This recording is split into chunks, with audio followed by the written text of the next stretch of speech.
Hablemos de comunicación política. Los egos y la indiferencia matan. Hace 3 años que no escribo sobre el tema de Venezuela. Tomé esa decisión después de escribir un artículo que titulamos La domesticación de un pueblo. En él explicaba cómo la crisis económica, política, social del país no ha sido una ineficiencia del régimen. Por el contrario, es parte de un plan para someter a la población y cuanto más deterioro, más control tiene el régimen. El tiempo y los hechos, lamentablemente, me han dado la razón. Esa decisión estuvo motivada porque en la consulta del 16 de julio de 2017, donde más de 7.2 millones de venezolanos le dieron un mandato claro a la oposición, otorgándole un sí contundente ante las preguntas que formularon en la consulta. Rechaza y desconoce la realización de una constituyente propuesta sin la aprobación del pueblo venezolano. Demanda a las Fuerzas Armadas Nacional Bolivariana obedecer y defender la Constitución de 1999 y respaldar las decisiones de la Asamblea Nacional. Aprueba la renovación de los poderes públicos y la realización de elecciones libres y la conformación de un gobierno de unidad nacional. Ese mandato fue ignorado por la dirigencia opositora en su momento. Esa actitud de la dirigencia opositora, que venía de cosechar un gran triunfo en las parlamentarias de 2015, puso en evidencia 2 cosas. La primera, cuando se logra superar los egos y se concentran en una misma estrategia, se obtienen buenos resultados. La segunda, el prolongado daño que ha ocasionado anteponer los egos y los intereses personales o partidistas sobre el bienestar general.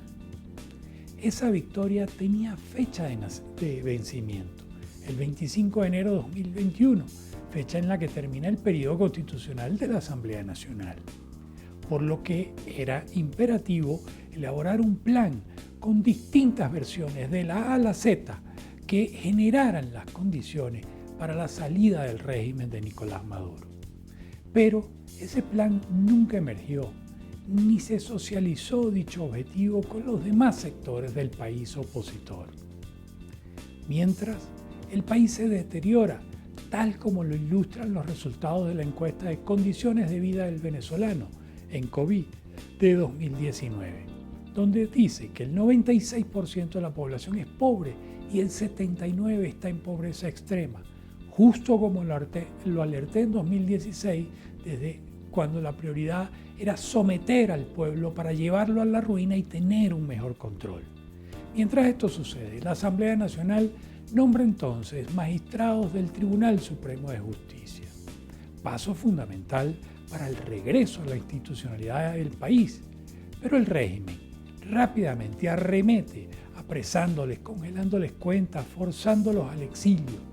Y la Asamblea Nacional nada hizo para defenderlo, ni siquiera lo intentó, lo cual ese cuerpo colegiado quedó neutralizado. Un grave error que hoy estamos pagando por las consecuencias de eso. En medio del caos, se esfumaron los años del mandato constitucional y si bien se lograron algunos avances, no se concretó el objetivo central, producir un cambio y el retorno a la democracia y a la libertad. En el interín, los ciudadanos se movilizaron, llegaron las protestas y con ellas la represión del régimen, los asesinatos de jóvenes, arrestos de ciudadanos, juicios a militares, montajes de pruebas y testigos con los que condenan a inocentes. A muchos los torturaron y algunos fallecieron producto de las torturas. Todo eso está documentado por distintas ONG y por los propios organismos de defensa de los derechos humanos de la OEA y de la ONU.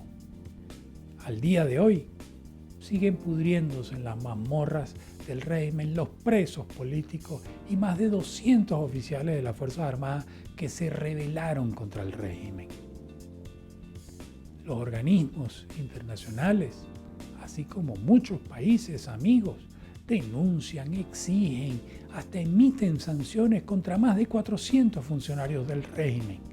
Pero los asesinatos, desapariciones por parte de los estamentos de seguridad del Estado siguen. Igualmente, continúa la violación de los derechos humanos al restringirle a la población el acceso al agua, a la electricidad, a los combustibles, a los alimentos, a la medicina, a la atención médica. Y no pasa nada.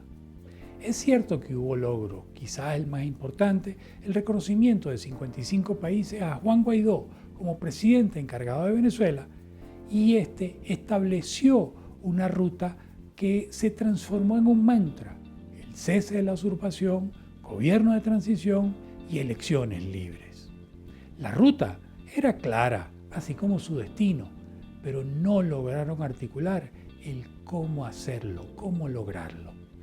En parte, no se logra el objetivo porque la articulación entre los distintos actores políticos y el Grupo de Lima, la Unión Europea, la OEA, los Estados Unidos, entre otros, no satisfacía los egos de cierta dirigencia política de la oposición venezolana.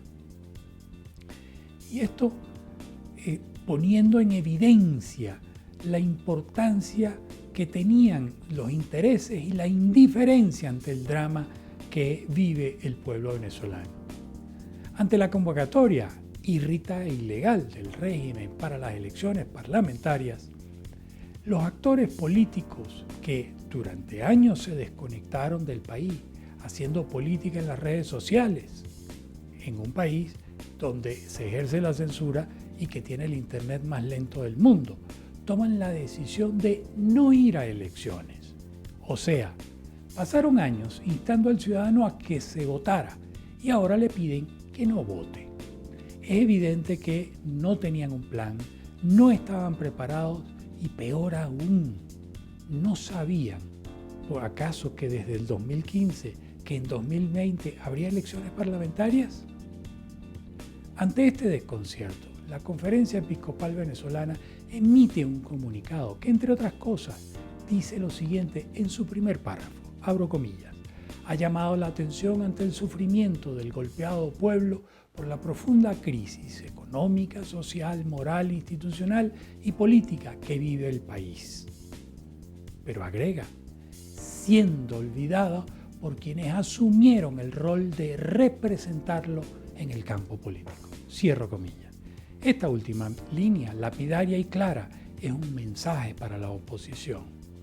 El acertado comunicado es coincidente con la encuesta de Datincorp, donde evidencia que el 49% de la población se informa por las redes sociales y la preferida, con el 29%, es WhatsApp.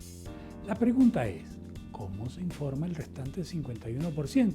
Si los medios tradicionales han desaparecido y otros, los pocos que hay, son afectos al régimen. Además, la oposición abandonó las calles, los barrios y el interior del país, quedándose en la capital, politiqueando.